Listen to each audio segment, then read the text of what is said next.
In 1993, a robot camera was sent through a narrow shaft inside the Great Pyramid of Giza. What it found was a sealed stone door with handles, a door that hadn't been opened in over 4,500 years. The Egyptian government shut down the project immediately. The lead researcher was banned from ever returning, and the world was told nothing. But here's what makes this story truly disturbing. That wasn't the first time evidence had been buried, and it certainly wasn't the last. Today, we're going to go through everything they don't want you to connect. The hidden chambers, the impossible construction, the Sphinx that shouldn't exist, and the underground city beneath your feet that was sealed off the moment it was found. Stick with me to the end, because the last piece of this puzzle changes everything. Let's start with what we think we know. The Great Pyramid of Giza is one of the most studied structures in human history. It has been measured, scanned, climbed, and debated for over 200 years. And yet, right now, today, we cannot fully explain how it was built. The pyramid stands 481 feet tall. It contains approximately 2.3 million stone blocks. The average block weighs 2.5 to 15 tons. Some of the largest blocks, deep in the interior, weigh over 80 tons. For context, that's heavier than a fully loaded space shuttle. The official explanation is that tens of thousands of workers dragged these blocks across the desert on wooden sledges, using ramps and ropes. It sounds reasonable, until you do the math. To complete the pyramid in 20 years, which is the standard academic estimate, workers would have needed to place one block every single minute, around the clock, for 2 decades straight. That includes sleeping hours, meal breaks, illness, flooding seasons when the Nile made work impossible. Not one block every few minutes, one block every minute. No modern construction project has ever come close to that efficiency. And we have cranes, computers, hydraulics, and GPS. The ancient Egyptians had copper chisels and rope. So either the timeline is wrong, or the method is wrong, or both are wrong, and we are simply too committed to the official story to ask the harder question. Now let's talk about the alignment. Stand at the Great Pyramid and look up at the night sky. You'll notice something that has quietly unsettled astronomers for decades. The 3 pyramids of Giza, Khufu, Khafre, and Menkaure, are not arranged in a straight line. They are offset, slightly, deliberately. That offset matches, with extraordinary precision, the 3 stars of Orion's belt as they appeared in the night sky in approximately 10,500 BC. Not 2,500 BC, not the time when Egypt supposedly built them. 10,500 BC, that's over 12,000 years ago. Now, the mainstream response to this is to say it's a coincidence, that 3 pyramids could naturally line up with 3 stars by chance.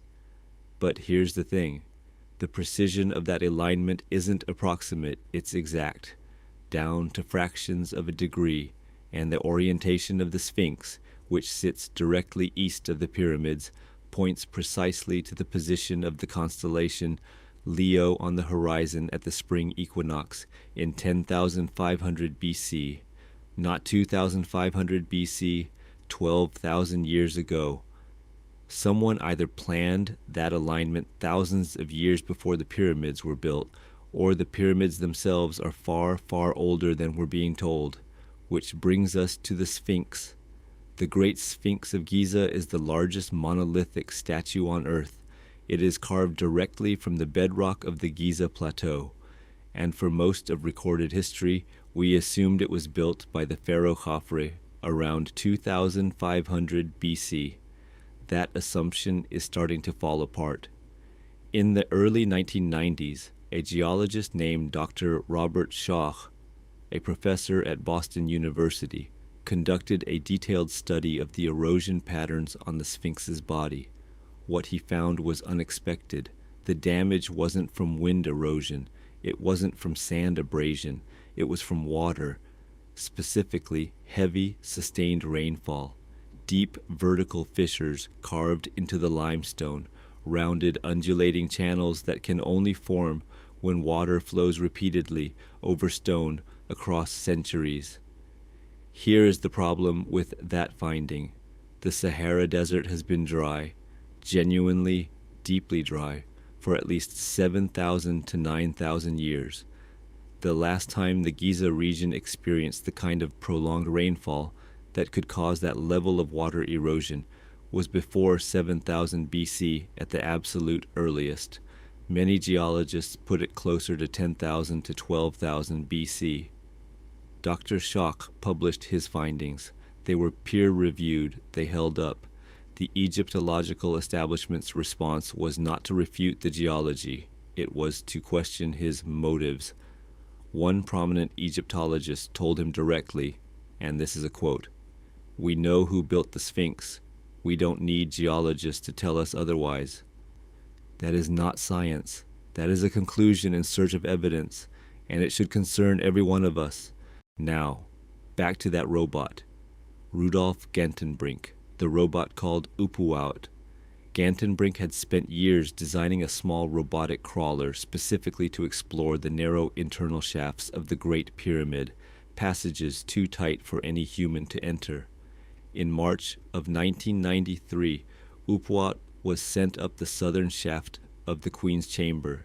It crawled 65 meters through the dark, and it reached the door, a perfectly fitted limestone slab 8 inches thick, with 2 copper handles set into it, handles on a door, inside a sealed shaft, inside a pyramid. Someone put them there with the intention of that door being opened again. Gantenbrink immediately informed the Egyptian Antiquities Organization and requested permission to drill a small camera through the gap beneath the door to see what was behind it. Permission was denied. He was subsequently removed from the project. The German Archaeological Institute distanced itself from the discovery, and the shaft was sealed from further exploration for 9 years. In 2002, a new team, this time with a live television broadcast arranged, finally drilled through the door with a specially designed robotic drill. The world watched live. The camera slipped through the hole, and on the other side of that 4,500-year-old sealed door was another door, a second sealed slab, just 20 centimeters behind the first. The broadcast ended, the cameras cut away, the team packed up, and as of today, the year 2025, no one has drilled through the second door. No one has looked inside. No one is being allowed to try. Then in 2017, something extraordinary happened. An international team of physicists from France, Japan, and Egypt launched a project called Scan Pyramids. Using a technology called muon tomography, the same cosmic ray particles that pass harmlessly through solid matter. They scanned the interior of the Great Pyramid without touching a single stone. The results were published in the journal Nature, one of the most respected scientific publications on Earth. They had found a void, a large, previously unknown cavity deep inside the pyramid, at least 30 meters long, roughly 100 feet, positioned above the Grand Gallery. Completely hidden, completely sealed, not on any plan, any historical record, any ancient text, an entire room the size of a cathedral nave, sitting untouched inside one of the most studied structures in history, undiscovered until a team of physicists with particle physics equipment found it in 2017. The Egyptian Ministry of Antiquities issued a statement. They called it, quote, a void of no archaeological significance. 100 feet. No significance, no excavation has been approved, no follow-up scan has been published. The void sits there, waiting, and then there's the part almost nobody talks about. In 1935, a British explorer named Walter Emery was conducting excavations near the Giza Plateau. What he found, or claims to have found, was an entrance, a descending staircase leading to a network of underground chambers and tunnels spreading out beneath the desert floor. Emery described vast halls, columns, passages extending in multiple directions. He submitted his findings to the Egyptian authorities. He was told to stop. The site was closed, his notes were confiscated, and for the next 70 years, access to that area of the plateau was quietly and completely restricted. In 2009 and again in 2012, ground-penetrating radar surveys conducted by independent research teams detected extensive anomalies beneath the plateau, cavities, corridors, and chambers consistent with a large subterranean complex. The Egyptian government has not authorized a single excavation. The area remains off limits. So let's put this all together. A robot finds a sealed door. Access denied. A second sealed door found behind it. No follow-up in over 20 years. A 100-foot hidden chamber discovered inside the pyramid, classified as unimportant. A sphinx with geological evidence suggesting it is twice as old as the textbooks say, the geologists discredited. An underground complex potentially stretching beneath the entire plateau, sealed since 1935, and a star alignment pointing not to 2500 BC, but to 10,500 BC. Every single one of these is documented, published, verified by qualified scientists, and every single one of them has been quietly set aside, defunded, restricted, ignored. You have to ask yourself, at what point does a pattern of suppression stop being a coincidence? What is under that plateau? What is behind that second door? And who or what does the answer threaten? I don't have the final answer, but I know this. The people who do aren't talking, and the ones who come close tend to disappear from the conversation entirely. If this video made you think, subscribe, because the next one goes even deeper. We're going to cover the tunnels beneath the Sphinx's left paw, the secret chamber that Egyptian authorities have refused to open since 1987, and the researcher who was stripped of his credentials for simply asking what was inside. I'll see you there.